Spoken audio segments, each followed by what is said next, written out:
এই ক্লাসে SSC GD constable 2025-এর exam ডেটটা হলো 6/2/2025-এর।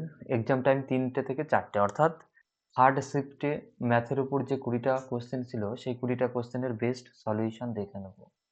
তো এর আগেও আমি অন্যান্য শিফটগুলো করিয়েছি, এক এক করে টোটাল যে কটা শিফটে এক্সাম হয়েছিল সব শিফটগুলোই করাবো। তার জন্য ক্লাসগুলো অবশ্যই রেগুলারলি করতে থাকো। তো আজকে ক্লাসটা আবার শুরু করছি। তো এটা হলো আজকের প্রথম কোশ্চেন। কি বলেছে এখানে? 3টে গ্রুপ আছে, এ বি আর সি। প্রথম গ্রুপে কত আছে? 49 জন লোক আছে।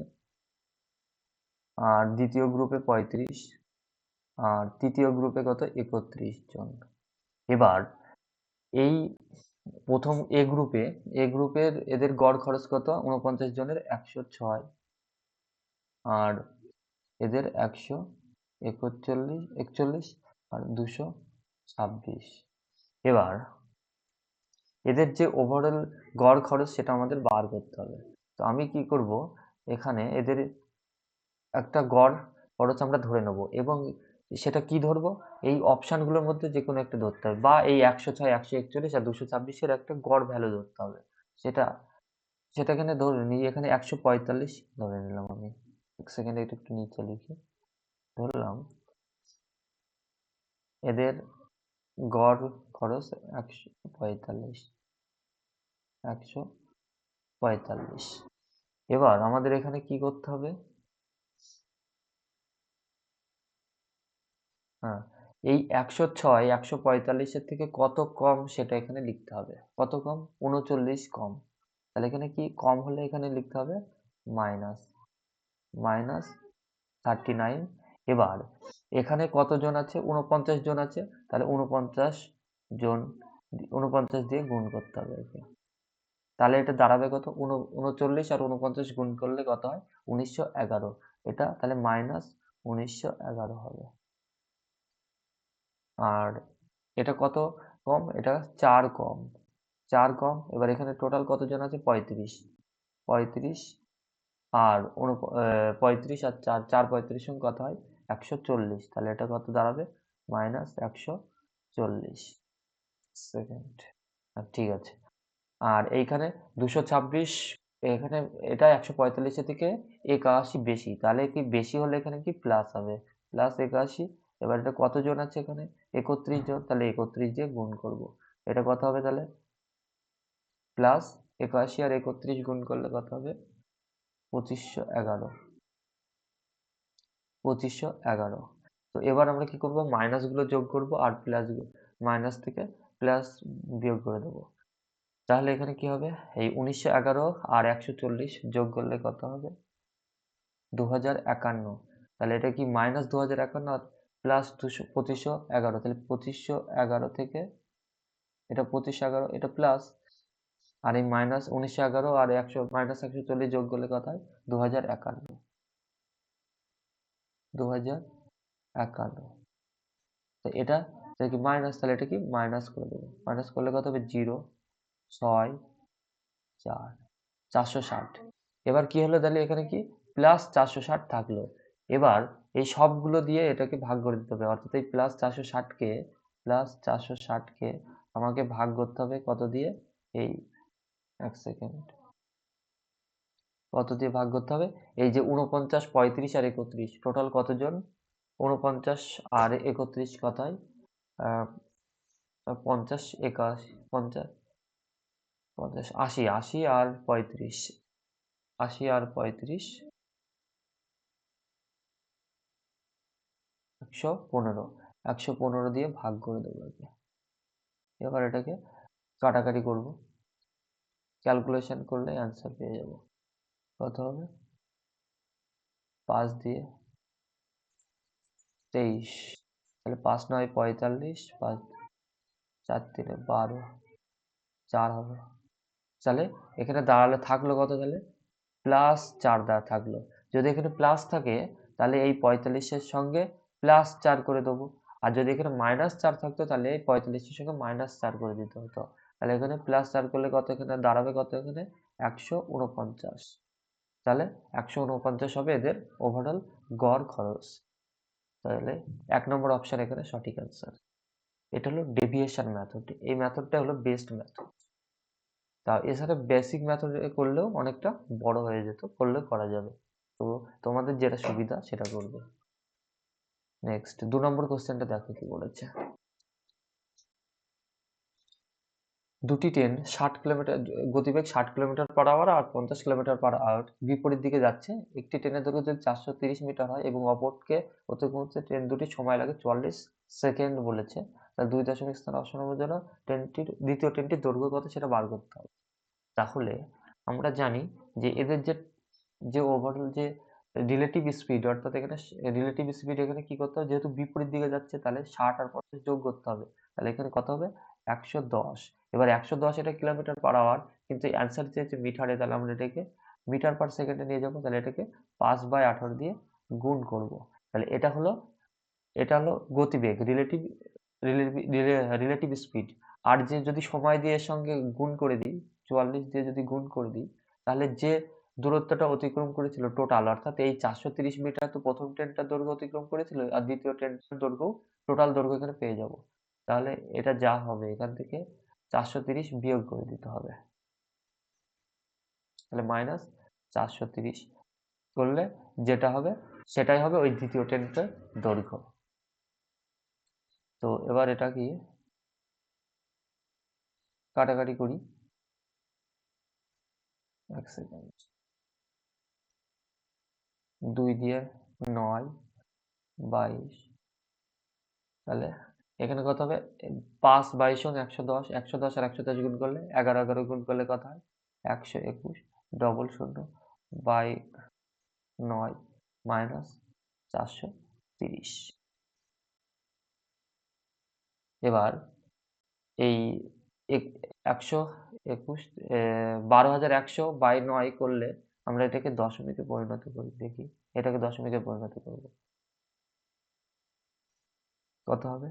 9 একে 9, 9 একে 9, 3 থাকে 31, 3 9 27, 4 9 36, 4 9 36, 4 এরকম ভাবে চলতে থাকবে, 4 4। তো এটা থেকে 430 বিয়োগ করতে হবে। তাহলে এটা বিয়োগ করলে কিভাবে করব? এই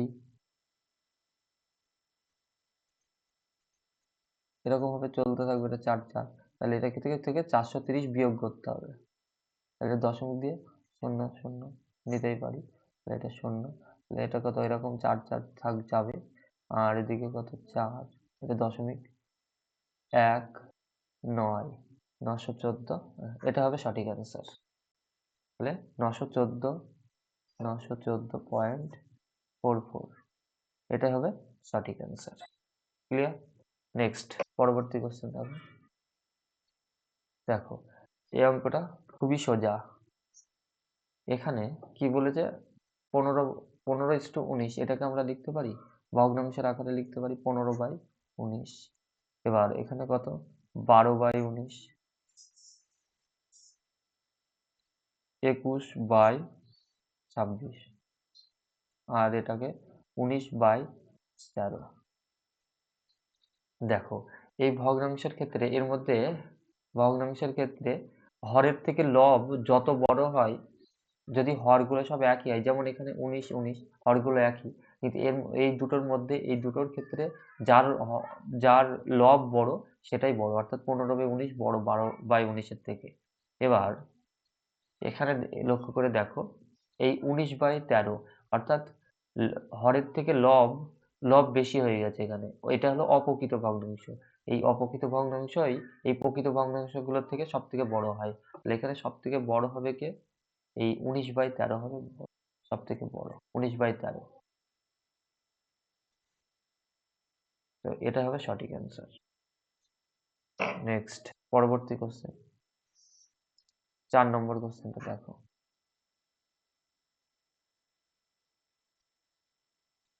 বলেছে প্রতি 100টির দাম 1230 টাকা, এই দামে 400টি নাশপাতি কেনা হয়েছিল। তাহলে 1230 হলো 100টার দাম, তা 400টার দাম কত সেটা আমরা আগে বার করে নেব। তাহলে কত হবে এটা? 12 2 হাত থেকে 1 9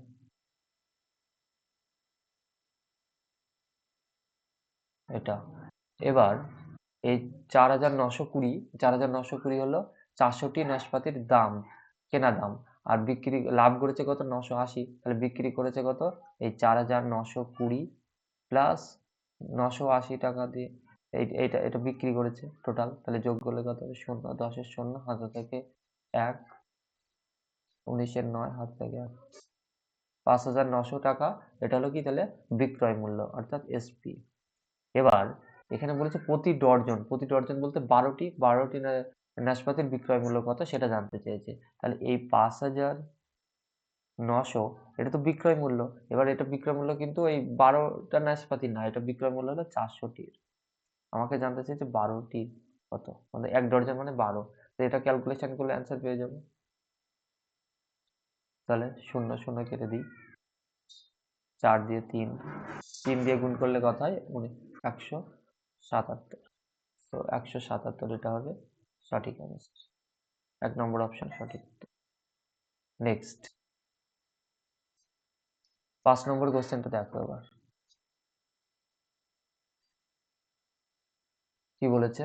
সঞ্জয় 4 ঘন্টায় 150 কিলোমিটার এবং অপর 4 ঘন্টায় 250 কিলোমিটার অতিক্রম করে, তার গড় গতি কত? গড় গতি বলতে টোটাল দূরত্ব বাই টোটাল সময়। টোটাল দূরত্ব কত?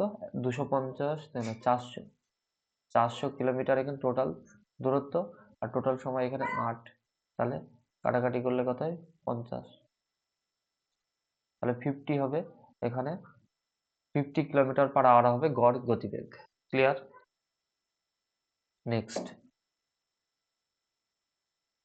6 নম্বর কোশ্চেনটা দেখো এবার। একজন বিক্রেতা তার দোকানে পেন্সিল বিক্রির জন্য নিম্নলিখিত স্কিমে ছাড় প্রদান করেন। 20টি কিনলে 5টি বিনামূল্যে পাবেন। তার স্কিমে ছাড়ের শতাংশ। এইরকম ছাড়ের শতাংশের ক্ষেত্রে কি লিখবো? কিরকম ভাবে করতে হবে? যে এখানে ছাড় পাচ্ছে কত? 5। 5 পাচ্ছে কটার জন্য? 5 পাচ্ছে এই 20টার জন্য নয়, কিন্তু টোটাল কেনা বেচা কত হচ্ছে এখানে? 20 আর পাচ্ছে কত? 25।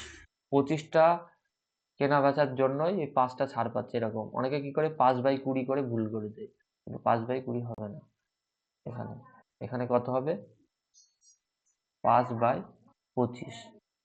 এবার এই 5/5টা কিনলে এই 25টা কেনা বেচা করতে গেলে 5টা ছাড় পাচ্ছে। এবার 100 কত পার্সেন্টেজে চেয়েছে, তাহলে এটা কত হবে?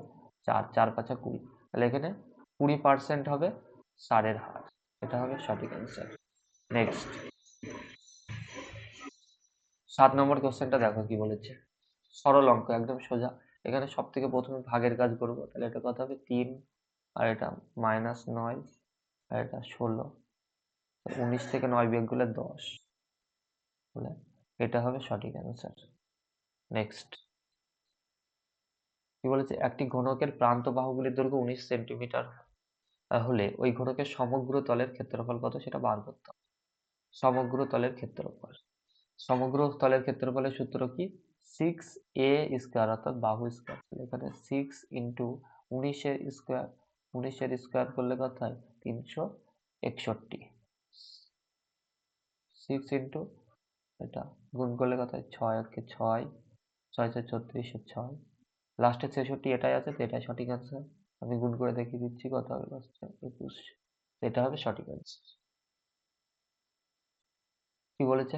9 নম্বর কোশ্চেনটা দেখো। এই টাইপের কোশ্চেন প্রত্যেকটা শিফটেই থাকছে। পরপর 3 মাসে জ্বালানির দাম 15%, 40% এবং 60% হ্রাস পেয়েছে, কিন্তু চতুর্থ মাসে তা 45% বৃদ্ধি পেয়েছে। চতুর্থ মাসে জ্বালানির দাম এটির মূল দামের তুলনায় কত শতাংশ বৃদ্ধি পেয়েছে সেটা বলতে হবে। এখানে দেখো 15%, 15% বলতে আমরা, এক সেকেন্ড, 15%, 15% বলতে আমরা লিখতে পারি 15/100। কাটাকাটি করলে কত? 5 3 15, 5 3 100, অর্থাৎ 3/20। অর্থাৎ এখানে দেখো 20 টাকা যদি দাম থাকে, 3 টাকা হ্রাস পাবে, অর্থাৎ কমে দাম হবে কত? 17।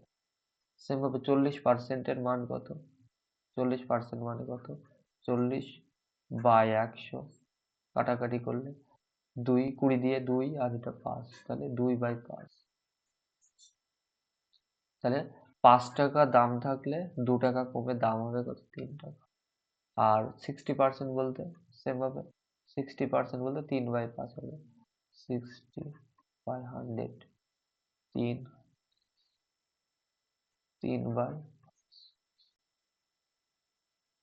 তাহলে 5 টাকা দাম থাকলে 3 টাকা কমে হবে 2 টাকা। তারপরে এইখানে বলেছে 45%। সেম ভাবে 45% বলতে 45/100 5 দিয়ে 9 20 অর্থাৎ 9/20 হবে। অর্থাৎ 20 টাকা দাম থাকলে 9 টাকা বেড়ে এখানে চতুর্থ মাসে কি হয়েছে? বেড়েছে। 9 টাকা বেড়ে কত হবে? 29। এবার এটা কি করব? বাঁদিক আর ডান দিক পুরোপুরি গুণ করে দেবো। বাঁদিক আর ডান দিক পুরোপুরি গুণ করতে হবে আমাদের।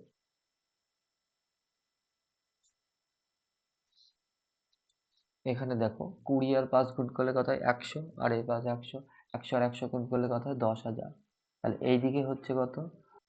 10,000। আর এইদিকে 3 17 51 2 51 দুগুণে কত? 102। 102 আর 29 গুণ করতে হবে। এখানে করি 29। এখানে একবারে করা যাবে। 29 দুগুণে কত হয়?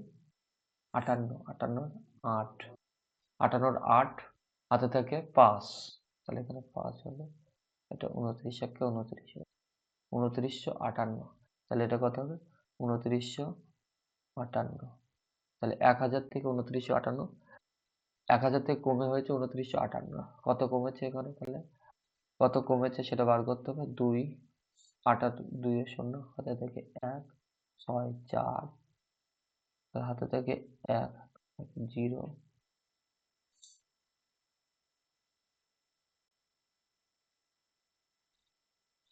3 আর কয় 3 আর 7 তাহলে 70 42 এটা কমেছে 10,000 এ।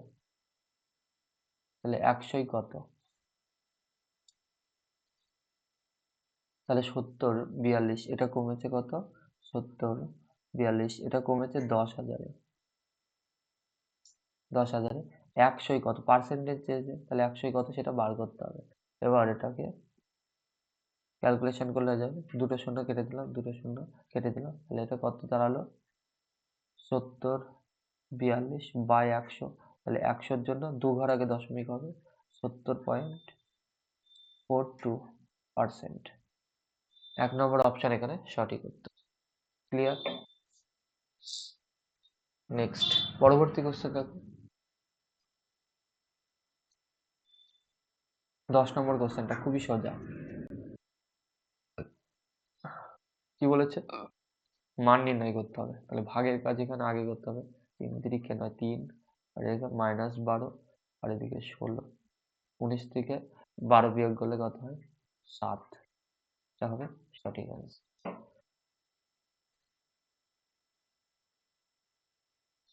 11 নম্বর কোশ্চেনটা দেখো। কোনো বৃহত্তম সংখ্যা দ্বারা এত এতকে ভাগ করলে যথাক্রমে 6 এবং 5 অবশিষ্ট থাকে। তো এটা সব থেকে বেস্ট মেথড আমি এখানে দেখাবো। কি হবে এখানে? 1657 থেকে 6 বিয়োগ করলে কত হয়? 1651। আর 2037 থেকে 5 বিয়োগ করলে 2032। তো এখানে কি হলো? নিয়ম হলো এদের গসাগু বার করতে হবে আমাদের। কিন্তু গসাগু বার করতে গেলে অনেকটা টাইম লেগে যাবে। তো আমরা এটা ডিফারেন্স মেথড ইউজ করব। তো হচ্ছে পার্থক্য 1651 আর 2032 এর পার্থক্য কত সেটা বার করব। কত হবে? তো মানে এর পার্থক্য কত হবে? 1 5 আর কয়ে 8 এ 13 হাতে থাকে 1 7 3 381। তাহলে এদের ডিফারেন্স হলো 381। এবার মজার বিষয় হলো এখানে এই 381 যেটা অ্যান্সার হবে এই অপশনগুলোর মধ্যে হয় 381 অ্যান্সার থাকবে, না এর কোনো গুণনীয়ক বা হ্যাঁ একে একে দিয়ে ভাগ যায় এরকম কোনো সংখ্যা হবে। এর যে ছোট এর থেকে এর গুণনীয়ক অ্যান্সার হবে। এখানে দেখো এই 127 কে আমি যদি 3 দিয়ে গুণ করি তাহলে 381 হয়। অন্যগুলো এর কোনো গুণনীয়ক নয়, তাহলে এই 127 হবে সঠিক অ্যান্সার। এবার অপশানে যদি 381 থাকতো তাহলে 381 অ্যান্সার হয়ে যাবে। যেহেতু এখানে এর গুণনীয়ক 127 আছে, তো এটাই হবে অ্যান্সার। 12 নম্বর কোশ্চেনটা কি বলেছে? একটি ল্যাপটপের ক্রয় মূল্য 78,200 টাকা। যদি এটি বিক্রি করা হয় 44% ক্ষতি হয়, তাহলে ল্যাপটপের বিক্রয় মূল্য কত সেটা বার করতে হবে। তো 78,200 এটা হলো কি, তাহলে 100-র মান 44% ক্ষতি বলতে আমরা কি বুঝি? 44% ক্ষতি, লস বলতে এই 44% বলতে আমরা কি, 44/100। তো জিনিসটা 100 টাকায় যদি কেনা হয়, বিক্রি করা হয়েছে 44 টাকায় কমে, অর্থাৎ 56 টাকায় বিক্রি করা হয়েছে। 56 টাকায় বিক্রি করা হয়েছে। এবার কাটাকাটি করলে অ্যান্সার হয়ে যাবে। এবার এটা গুণ করতে হবে, 6×12 ইউনিট ডিজিট দিয়ে হবে না, শেষে 2 আসবে, তাহলে হয় 3, এই দুটোতে অ্যান্সার হবেই না, এটা হবে। তো এটা কত গুণ করতে হবে? 82/56। বেশি গুণ করার দরকার নেই।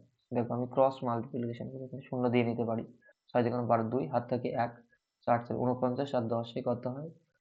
49 আর 10 59 9, তার লাস্টে 92 হবে। 92 এটাই আছে, এটাই হবে সঠিক। আর কিছু গুণ করার দরকার নেই। নেক্সট 13 নম্বর কোশ্চেন দেখো, প্রত্যেকটা শিফটে এই কোশ্চেন এসেছে। এখানে কে কে আছে? প্রবীণের তো যে দুটো ছেলে, একটা হলো ঋষি আর একটা হলো শান। ঋষিকে আমি আর দিয়ে ডিনোট করছি, আর শানকে এস। এবার এখানে দেখো কি বলেছে, 8% চক্রবৃদ্ধি সুদ। 8% বলতে আমরা লিখতে পারি কি, 8% ইকুয়াল টু 8/100, 4 দিয়ে 2 25, 2/25, অর্থাৎ 25 টাকা যদি আসল হয়, তাহলে সুদে আসলে হবে কত? 27 টাকা। তাহলে যে এই যে ঋষিকে যে টাকা দেওয়া হয়েছে, সেটা কার গুণিতক হারে বৃদ্ধি পাবে? এই 27/25-এর। এবার এটা কত বছরে কতবার এটা গুণ হবে, সেটা কি করতে হবে? যে ক বছর খাটবে এই টাকাটা। এখানে কি বলেছে, ঋষির ক্ষেত্রে 17 বছর আর এর ক্ষেত্রে 18 বছর। আর এটাও তাহলে সেই কি, এই 27/25-এর গুণিতক হারে বাড়বে। এবার এটা কত বছরের জন্য? এটা হচ্ছে 18 বছরের জন্য, আর এটা হলো 17 বছরের জন্য। এটা দিয়ে টাকাটার পরিমাণ দুটোই সমান হবে। এবার এখান থেকে ক্যালকুলেশন করলে অ্যান্সার পেয়ে যাব। এখানে দেখো 27/25-এর এইখানে পাওয়ার হলো 17, এখানে হলো 18, তাহলে এটা যদি আমি ভাগ কাটাকাটি করি তাহলে এটা কেটে যাবে, এইখানে শুধু 27/25 পড়ে থাকবে। তাহলে এবার ক্রস মাল্টিপ্লিকেশন করো, তাহলে এই আর আর দিয়ে 25-কে গুণ করতে হবে, 25 গুণ হবে, তাহলে 25 আর হবে, আর এস আর 27 গুণ হবে, অর্থাৎ 27 এস। তাহলে আর বাই এস এর যে রেশিও টাকা দিয়েছে সেটা আমরা বের করে নিতে পারবো। তাহলে আর এর মানটা হবে, এর সাথে যেটা নেই সেটা, অর্থাৎ 27, আর এস এর মান হবে 25।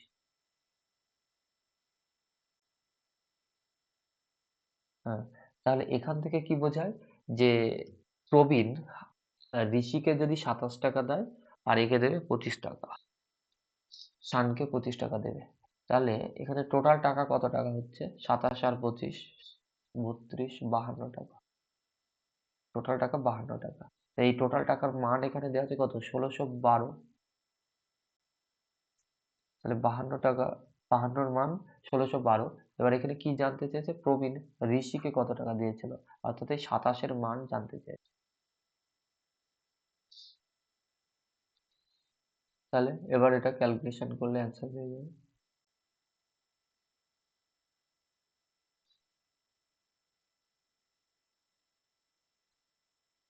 3 দিয়ে 3 9 27,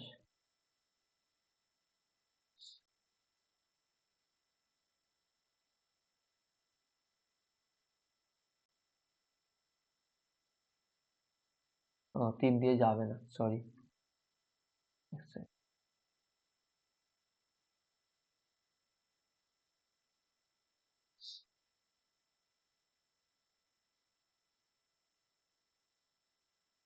এটা একবারে যাবে, এটা 6 2 করে 12 2 হাত থেকে 1 5 6 30 30 ও একবারে কাটাকাটি করে দিচ্ছে এটা 52 দিয়ে 3 দিয়ে 6 156 5 52 1 31 31 আর 27 গুণ করি 27 একে 27 এর 7 হাতে থেকে 2 3 27 81 আর 2 এ 83 837 হবে সঠিক অ্যান্সার। নেক্সট পরবর্তী কোশ্চেন দেখো কি বলেছে। 14 নম্বর কোশ্চেনটা দেখো। একটি অর্থরাশির একই সুদের হার 2 বছরে সরল সুদ 44 টাকা এবং চক্রবৃদ্ধি সুদ হলো 45 টাকা। এবার এইখানে দেখো সরল সুদের ক্ষেত্রে টাকা একই হারে বৃদ্ধি পায়, অর্থাৎ প্রথম বছরে টাকা যা হবে দ্বিতীয় বছরও তাই, তৃতীয় বছরও তাই, এরকম ভাবে বাড়ে। আর চক্রবৃদ্ধি সুদের ক্ষেত্রে সুদের উপরে সুদ হয়। এবার দেখো বলেছে 2 বছরে সরল সুদ হলো 44 টাকা, তাহলে নিশ্চয়ই প্রথম বছরে 22 টাকা সুদ আর দ্বিতীয় বছরেও 22 টাকা দিয়ে 44 টাকা হয়েছে, যেহেতু 2 বছরেই সুদের পরিমাণ সমান হবে। কিন্তু চক্রবৃদ্ধি সুদের ক্ষেত্রে কি হবে, এই যে 22 টাকা সুদ হলো প্রথম বছরে এর উপরেও আবার সুদ দেওয়া হয়, যে এখানে সুদ দেওয়া হচ্ছে তাহলে কত 22 আর 22 যোগ করলে 44 হয়, আর এখানে 45 হয়েছে, অর্থাৎ এখানে তাহলে 1 টাকা সুদ দেওয়া হয়েছে। ঠিক আছে, এটা হলো প্রথম বছর, এটা হলো দ্বিতীয় বছর। এবার এখান থেকে আমরা খুব সহজেই সুদের যে পার্সেন্টেজ, সুদের হার, সেটা আমরা বার করে দিতে পারি। তাহলে এখানে কি এই 1 টাকা সুদ দিয়েছে 22 টাকার উপর, 22 টাকায় 100 টাকায় কত, অর্থাৎ এটাই আমার সুদের হার। তাহলে এটা কি কাটাকাটি করলে 50, এটা 11, তাহলে এই 50/11 এটা হলো কি সুদের হার, এটা পার্সেন্টেজ। আর কিছু করার দরকার নেই। এবার এইখানে দেখো, পি টাকা যদি আসল হয়, পি টাকা যদি আসল হয়, এই এই টাকার 50/11% যেটা হবে সেটাই তো এই 22 হবে, 22 টাকা সুদ হবে প্রথম বছর। তাহলে এটা কি এই 50/11/100 একবার দুটো শূন্য এখানে দিয়ে দেবো। তাহলে এটা কি হবে, এটা এখানে করে দেখাচ্ছি। তাহলে কি পি ইন্টু 50/1100, তো এর মান দেওয়া আছে 22। তাহলে আমরা যে এটা পি মান যদি পেয়ে যাই তাহলে পি হবে অর্থরাশির পরিমাণ, অর্থাৎ এবারে কি হবে, শূন্য শূন্য কেটে দিই, 5 দিয়ে 5 দোকানে 10, 22 আর 22 গুণ করলে কত 422, তাহলে অর্থাৎ এখানে পি ইকুয়াল টু কত 484, 22 স্কোয়ার, 22 বর্গ। নেক্সট কি বলেছে, 36 আর 9 এর মধ্য সমানুপাতি বার করতে হবে। মধ্য সমানুপাতি বলতে বলতে অনুপাতটা আমি পাঠিয়ে দিচ্ছি, 36 ইস টু, ধরো যে সংখ্যাটা হবে সেটা ধরো এ, তারপরে আবার দিয়ে ডবল ইস টু, তারপরেও এ হবে, তারপরে কি চতুর্থ সমানুপাতি হবে 9। তাহলে এর নিয়ম হলো কি, এটা এটা ইকুয়াল টু হলো কি এই 36/a ইকুয়াল টু a/9। তাহলে এই কোণাকাটি গুণ করলে কি হবে, a square equal to 36 into, তো এটাকে আমরা যদি বর্গমূল করি তাহলে a ইকুয়াল টু কি দাঁড়াবে, 6 আর 3 18। ক্লিয়ার। নেক্সট 16 নম্বর কোশ্চেনটা দেখো। কি বলছে, 24 58 42 দ্বারা বিভাজ্য ক্ষুদ্রতম স্বাভাবিক সংখ্যাটা বার করতে হবে। তাহলে কি হবে, এদের লসাগুটা হবে আনসার। এবার নিয়ম হলে এই যেটা লসাগু হবে সেটা কি, এই 24 সেই সংখ্যাটা 24 58 48 এবং 12 দিয়ে ভাগ যাবে। তাহলে কোনো সংখ্যা যদি 24 দিয়ে ভাগ ভাগ যায় তাহলে সেই সংখ্যাটা অবশ্যই 3 দিয়ে ভাগ যাবে, 2 দিয়ে যাবে, হ্যাঁ 2 দিয়ে যাবে, 3 দিয়ে যাবে, 4 দিয়ে যাবে, এটা তো এরকম ভাবে থাকবে। কিছু কিছু সংখ্যা আছে। তাহলে এখানে কি, আমি এখানে আমরা 3 দিয়ে অপশন টেস্ট করব, তাহলে দেখো খুব সহজেই অপশন এলিমিনেট হয়ে যাবে। এই প্রথম সংখ্যাটা 3 দিয়ে ভাগ যাবে কিনা দেখি। 5 5 9 আর 10 1 হচ্ছে, যোগ করলে ইউনিট যদি 1 হচ্ছে, তাহলে এটা 3 দিয়ে ভাগ যাচ্ছে না, মানে এটা যাবে না। আর এইগুলো দেখি 1 আর 3 নম্বর অপশনটা দেখি, 5 11 এটা কত হচ্ছে 4 আছে 8, 8 আর 2 1 হচ্ছে। আর 5, 5 10 16, 16 তাহলে এখানে কত হচ্ছে 7 হচ্ছে। 3 দিয়ে ভাগ যায় না 7 কে, তাহলে এটা হবে না। আবার এখানে 4, 5, 7 এও 7 হচ্ছে। টা যায় না। 1 হাতে 4, 13 আর 2 আহ 4 13 আর 2 15, 15 যোগ করলে কত 6, তাহলে এটা 3 দিয়ে ভাগ যায়, তাহলে এটা সঠিক অ্যান্সার হবে। আর কিচ্ছু করার দরকার নেই। তারপরে নেক্সট পরবর্তী কোশ্চেনটা দেখো 17 নম্বর কোশ্চেন কি বলেছে, এক্স একটি কাজ 15 দিনে সম্পূর্ণ করতে পারে, ওয়াই সেই কাজটি 20 দিনে সম্পূর্ণ করতে পারে। যদি এক্স ও ওয়াই বিকল্প দিনে কাজ করে তাহলে কাজটি কত দিনে সম্পূর্ণ হবে সেটা বলতে হবে। এক্স কত দিনে করে, 15 দিনে। ওয়াই করে কত দিনে, 20 দিনে। এবার কি করতে হবে, এদের লসাগু বার করতে হবে, কত হবে 60। 4 15 60, 3 60। তাহলে এই এক্স একদিনে 4 কাজ করে আর ওয়াই একদিনে 3 কাজ করে। তাহলে এবারে কি বলেছে, তাহলে এখানে কাজ প্রথম করবে কে, প্রথম দিন এক্স করবে অর্থাৎ 4 কাজ করবে, তারপর দ্বিতীয় দিন কে করবে এরকম ভাবে, তারপর আবার প্রথম দিন এরকম, তারপরে দ্বিতীয় দিনে এরকম ভাবে চলতে থাকবে। তাহলে এখানে দেখো এই দুইজন দুদিন করে দেখো, এখানে কি হচ্ছে 7 কাজ হচ্ছে, এখানে দুদিনে 7 কাজ হচ্ছে, অর্থাৎ দুদিনে কাজ হচ্ছে আমার 7 কাজ। এবার আমাকে কাজ টোটাল করতে হবে কত, 60 করতে হবে, 60 এর কাছে নিয়ে যেতে হবে। তাহলে এটাকে 7 কে এমন একটা সংখ্যা দিয়ে গুণ করো যে 60 এর থেকে বেশি না হয়ে যায়, তাহলে 7 8 56 হয়ে যাচ্ছে। তাহলে একে 8 দিয়ে গুণ করি 56, আর একে 8 দিয়ে গুণ করলে কত হবে 16 হবে। তাহলে 16 দিনে কাজ হচ্ছে 56 কাজ, আর কাজ পড়ে আছে কত 4 কাজ। এবার 4 কাজ যেটা পড়ে আছে 4 কাজটা প্রথম দিনে করতে আসবে কি এক্স করতে আসবে। এক্স একদিনে 4 কাজ করে, তাহলে 4 কাজ করতে এক্স এর একদিন টাইম লাগবে, অর্থাৎ এই 17 দিনে টোটাল 60টা কাজ হয়ে যাবে।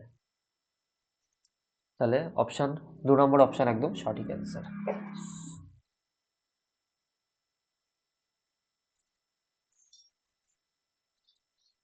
18 নম্বর কোশ্চেনটা এবার কি বলেছে দেখো, অভিন্ন বার্ষিক সরল সুদের হারে এখানে টাকা কি কি 5,400 আর 9,400, এবং সচিন যদি 4 বছর পর মুকুন্দের থেকে 960 টাকা সুদ বেশি পায় তাহলে বার্ষিক সরল সুদের হার কত। সরল সুদের ক্ষেত্রে এখানে আমরা কি করবো, সুদ ইনটু সুদের যে পার্থক্য দিয়েছে সেটাকে সুদ ধরবো, আর যেটা আসলের পার্থক্য সেটাকে আসল ধরবো, আর সময় তো এখানে দেওয়া আছে, তাহলে সুদের হার বার করতে হবে। সুদের হার বার করতে হলে সুদ ইনটু 100, অর্থাৎ 960 ইনটু 100, এখানে 960কে সুদ ধরবো।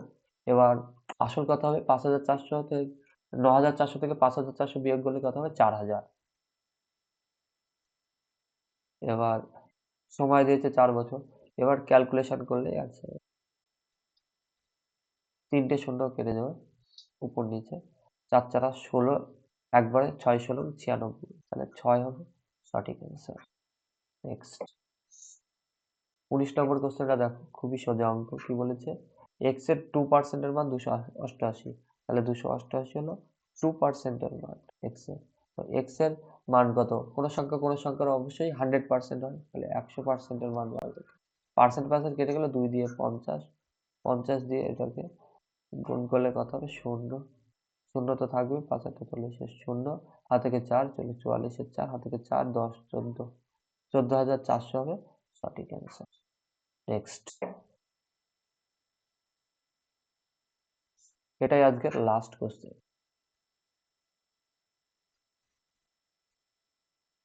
কি বলেছে, 27 জনের শিক্ষার্থীর গড় ওজন হলো 53 কেজি। 27 জনের গড় ওজন 53 কেজি, আর একজন শিক্ষকের ওজন অন্তর্ভুক্ত হওয়ার পর গড় ওজন বেড়েছে 700 গ্রাম। হ্যাঁ, 53 কেজি থেকে বেড়ে হয়ে গেছে 700 গ্রাম বেড়ে বেড়ে গেছে। তাহলে এবার দেখো ওই শিক্ষকের ওজন কত, এই টাইপের কোশ্চেনও প্রত্যেকটা শিফটে থাকছে।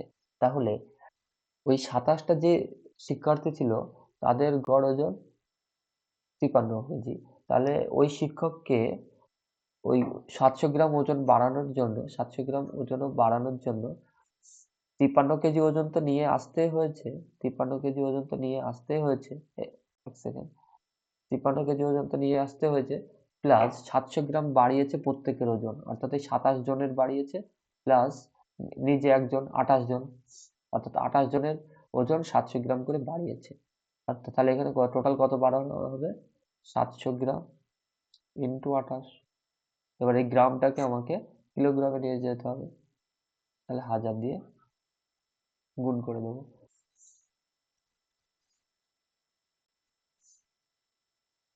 এক সেকেন্ড, দুটো শূন্য কেটে যাবে, তাহলে এটা গুণ করলে কত হবে? 7 8 56, 6 হাত থেকে 5, 14, 19 বাই 10 সমান 19.6। 19.6 কি হবে? 19.6 এর সঙ্গে যুক্ত হবে এই এক্সটা। 19.6 কেজি ওজনও ওনাকে নিয়ে আসতে হয়েছিল, তাহলে 19.6, তাহলে যোগ করে 6 12 2 হাত থেকে 1 27, তাহলে 72.6। এটা হবে সঠিক অ্যান্সার। তাহলে ওনার ওজন কত ছিল? 72 কেজি 600 গ্রাম। তো এটাই ছিল আজকের লাস্ট কোশ্চেন। ক্লাসটা কেমন লাগলো অবশ্যই কমেন্টস করতে ভুলবে না। এরকমভাবে প্রত্যেকটা শিফটেড কোশ্চেন সহজভাবে সলভ করার যে পদ্ধতি সেটা শেখার জন্য অবশ্যই এই চ্যানেলটিকে সাবস্ক্রাইব করে সঙ্গে থাকবে। ধন্যবাদ।